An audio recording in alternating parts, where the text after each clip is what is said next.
Welcome back from the break, everyone, and we're talking about mental health. Let me ask you a question. I'm going to ask you this question, then I want to move to men's mental health, because we need to discuss that as well. That's the other side of the same coin. It's very important that we discuss and as much a pivotal role in a family structure, particularly or a culture like ours.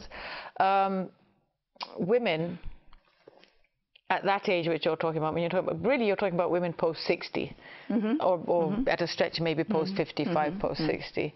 To me, I'm going to make a very, very judgmental statement now, and this is because I want to see whether you agree or disagree. Appear to me to be on some kind of power trip. To me, in this construct of the mother-in-law and the daughter-in-law, many of them are just on a power trip. Yes, they feel threatened that there is a younger person challenging maybe their... I would call it an emotional blackmail. It's not a power trip because they're feeling weak. So it's an emotional blackmail. They will sort of say this, well, look, I'm an old woman. It was my house. It's my son. And now here this new girl comes and she doesn't know anything. And why can't I be the head of the family? And if she sort of runs the house, she cooks things in her own way. The younger generation wants, you know, burgers. I mean, there are multiple problems. But I think I find that the educated young housewives, the working mothers, working women, they have a better relationship with their mother-in-laws because somehow they've left the home to the mother-in-laws to do what they please. And so in a way it suits them very well. They take care of the household, they take care of their children, and so the relationship is much better. So I think hopefully things will get better because each one will provide each some support and care. It will be mutually beneficial. I was going to say it's a symbiotic relationship. Mutually beneficial. Okay. Let's move now to mental health in men. Okay. In men, mostly the problems are generally the same as women, except that women have 2 times more of depression, anxiety, bipolar disorder, etc., etc. So men have lesser compared to women, psychiatric problems, 2 or 3 times less than women. But men have specific problems. Men have problems like if women have any stressor, she would get depressed or she'll become anxious. A man in general will not show the anxiety or depression because he's a macho. Not only in our culture, even in foreign cultures. It's global. So they do not, and they're not expressive. You know, they're not expressive. They do not talk. They're not really very much in touch with their emotions. They do not use emotions. I mean, in a way, that book, Men Are From Mars and Women Are From Venus, is partly true in so many sense, in so many ways, because you see, men are supposed to go out in the world and earn a living, right? And women are supposed to be rearing and whatever. And so there is a difference. So men, if they constantly use emotions, they will not be able to do concrete scientific things, whatever. You know, even women who get into these scientific disciplines, they become quite, in the olden days, they called them hockey stick type and they, you know, whatever. But it's not like that. Women are very now all-rounded. So women are enjoying being feminine also and using their emotions also. But in certain situations, you have to. Like if you become a fighter pilot or if you join the forces, and you're a commander of, like in America, there are women on the paratroopers and things like that. So they have to become solid, and they do not, you have to, I mean, they try and avoid emotions. Yeah, you can't flicker. So men, because they do not use emotions, they're not expressive, they will not talk of depression and anxiety. But they have to get rid of their stressor. They have to get rid of their conflicts. So what they do, they get onto substance abuse. Alcohol is the greatest. So you think that that's a bigger... Yes. Oh, right. Okay. And they get into alcohol abuse, substance abuse, cocaine, etc. But most of them alcohol. And of course, they're doing rash things like driving, driving fast, having more. If they get upset, they will have more accidents. Also, they may even have more affairs.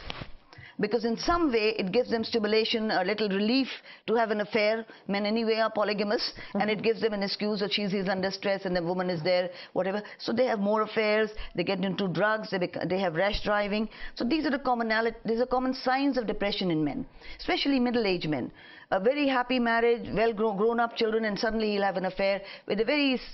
I mean, in some ways, I don't know, it's a good example. What Clinton did to Lewinsky. Inconsequential. Well, I'm not going into details of that, but in a way it sounded silly. I mean, whatever reasons. I mean, Lewinsky wasn't the right person, really. No, she wasn't.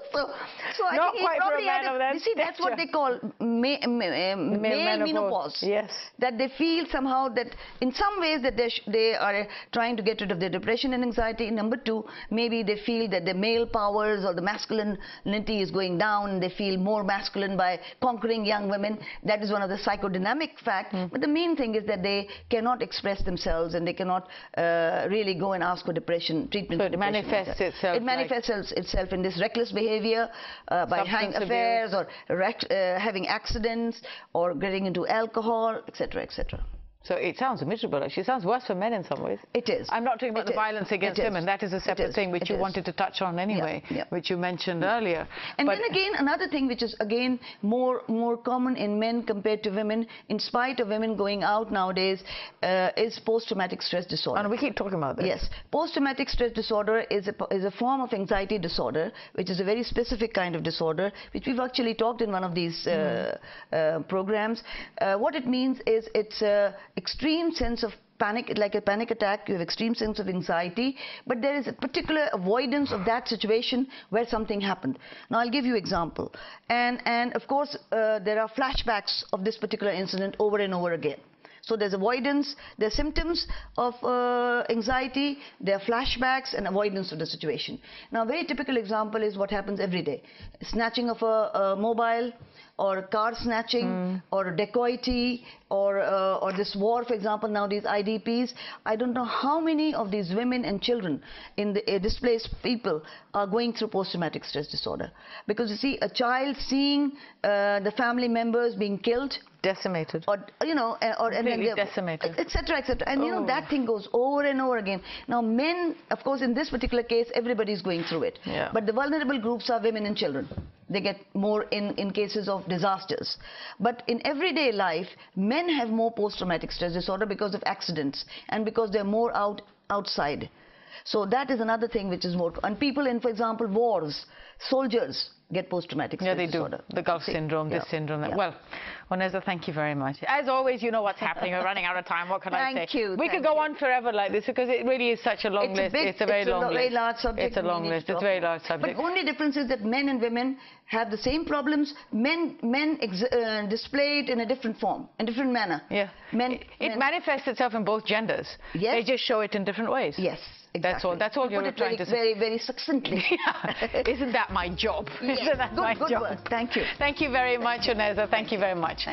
Ladies and gentlemen, that brings us to the end of the show. Well, that was a challenging show today.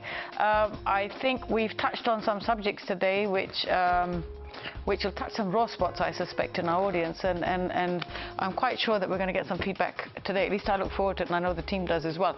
Don't forget to write to us at thefirstclass@dawnnews.tv. This was a mental health show with your mental check in mind. See you tomorrow.